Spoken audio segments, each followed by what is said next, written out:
Read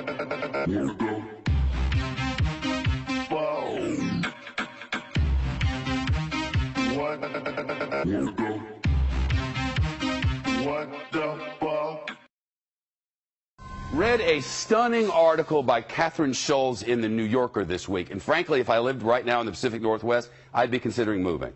Seriously. The gist of it is this. The federal government estimates 13,000 Americans will die in a major earthquake and tsunami in the Pacific Northwest. It's not a question of whether, but when. This earthquake is coming, and it's overdue. Consider that the magnitude 9.0 earthquake in Japan, just a few years ago, remember that? Killed more than 15,000 people in the north of Japan and injured thousands of others. Seismologists say that the quake that will strike on our Pacific Northwest coastline should be even stronger, at up to a 9.2. They call such a quake a margin rupture quake, and it's every bit as bad as it sounds. Here's the reason for it. Our entire continent sits on the North American tectonic shelf, right? Plate, I should say. Off the coast of the Pacific Northwest, from the top of Washington State all the way down to northern California. This is it. And another plate called the Juan de Fuca is trying to slide up under North America, but it's stuck. We have an illustration over here in the big wall. Let me show you what this is. This is our continent here. These are the Cascada Mountains. This is the Cascadia, what do they call it? The Cascadia what? Bridge. The Cascadia Bridge. I was actually asking him, but thank you. The North American plate here and the Juan de Fuca plate here. This one's sliding up under, and eventually this is going to go down, send a huge wall of water up. That wall will go all the way over to Japan, and the other will come onto our shore within 15 minutes. And when it slips, it will unleash not only a colossal earthquake, but also that tsunami, 700 miles long, and in some places up to a 100-foot high wall of water and whatever it's pushing, like houses and dump trucks and schools. Thousands and thousands will not escape. The New Yorker quotes a FEMA official who says, and I quote, "Our operating assumption is that everything west of Interstate 5 will be toast." Everything west of Interstate 5 is gone. That's Seattle, Tacoma, Portland and Olympia, Salem and Eugene, wiped out. Altogether about 7 million people. That's not including tourists. So think of summertime.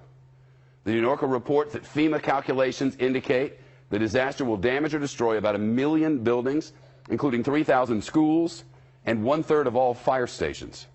And perhaps the worst part of all of this, these sorts of earthquakes happen at regular intervals in exactly this part of the world, have forever. On average, according to seismologists, about every 240 years. So when was the last one of these massive 9.2 or so earthquakes? Well, the last one was more than 300 years ago, the year 1700. It struck in the Pacific Northwest and sent a 600-foot wave of water all the way to Japan. So right now, on average, the Pacific Northwest is decades overdue for the really, really big one. Michio Kaku is a physicist and professor at City College of New York. This article is stunning. Is it overstated in any way? No, the Cascadia Fault is an earthquake waiting to happen. We know it's going to happen with an energy 30 times the maximum energy of the San Andreas Fault. So Hollywood has us brainwashed into thinking the big one is going to be in California. No, the Cascadia Fault would pack energy 30 times the energy that the San Andreas Fault can muster. The article speaks of a liquefaction of the earth, that part of the earth will turn to liquid. That's right. We're talking about major energy surges inside the ground that'll cause it to liquefy. We've seen that in Japan. We saw that at Fukushima, and it's almost like quicksand. One day you're walking on solid ground, the next you're falling right into a quicksand. This earthquake would last 4 minutes or more, the rattling and the shaking, and then within 15 minutes they estimate this wall of water. In the entire inundation zone, you could have water up to 100 feet high. That's right, and in the inundation zone we have 70,000 people that have almost no clue as to what could happen. You know, in Japan, you have to live with earthquakes every day. Children go through tests and drills. People are conscious of this. But in the Pacific Northwest, it barely rates on the radar screen.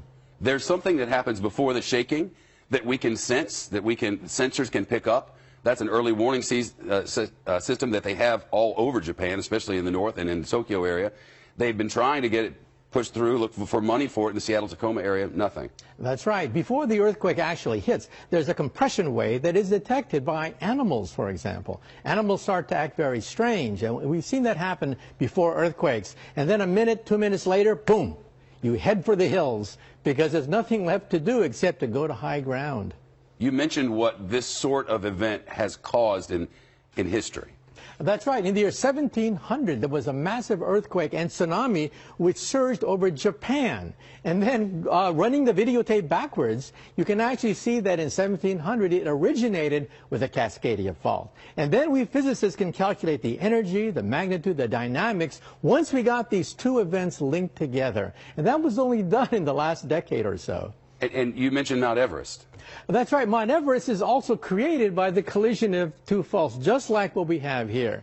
The one fault going under, the other fault going over, and that created the Himalayan mountains. That created Mount Everest. That's the power packed by the subduction zone earthquake. Okay. Averages of when things are going to happen are really not very reliable. I think they use by example, the difference between 4 and 6 is 2. I forget exactly how they did it. We can't be sure exactly when this is going to happen, but we're positive it's going to happen. If you lived in the Pacific Northwest, you had little kids, would you live there? I'd think twice. I would have to drill them just like what they do in Japan, be part of their life in terms of having an emergency kit, where to go in case of an emergency, what to do, what frequencies to go to, and so on and so forth.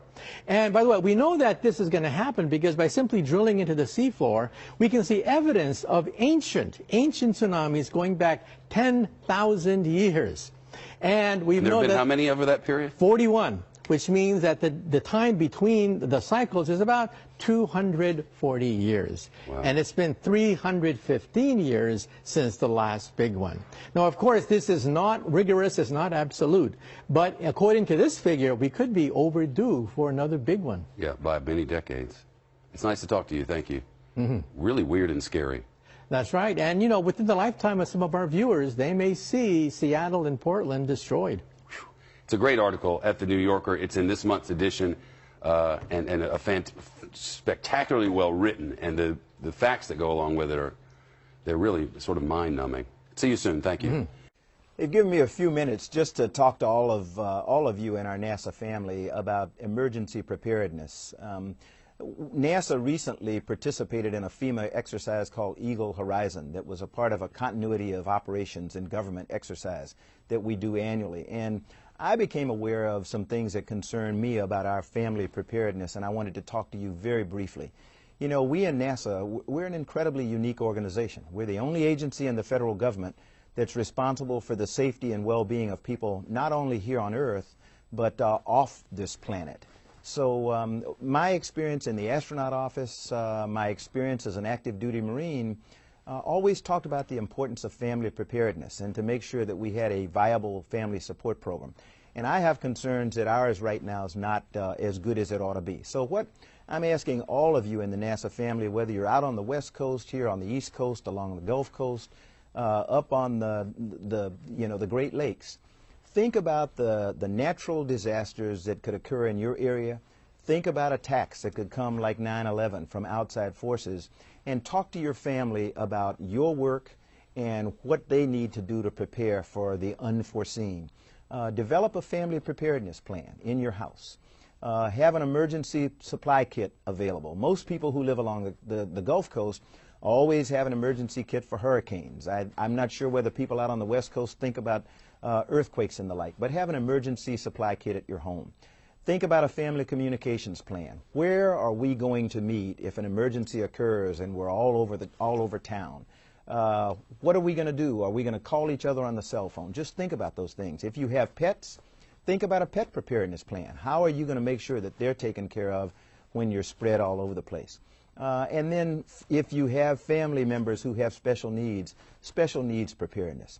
The most important asset for us to successfully complete our mission is that our people, our families mainly, are taken care of so that we can come to work and feel good that if an emergency arises, our families are going to be taken care of. So I would ask you again, sit with your families, think about what you would do in an emergency situation. I hope that you'll embrace and support the Family Preparedness Program as we all get better prepared to deal with these emergencies. Know your stuff. know what it is that you're going to do, know what it is that you want your family to do if an emergency arises. But most of all, be prepared.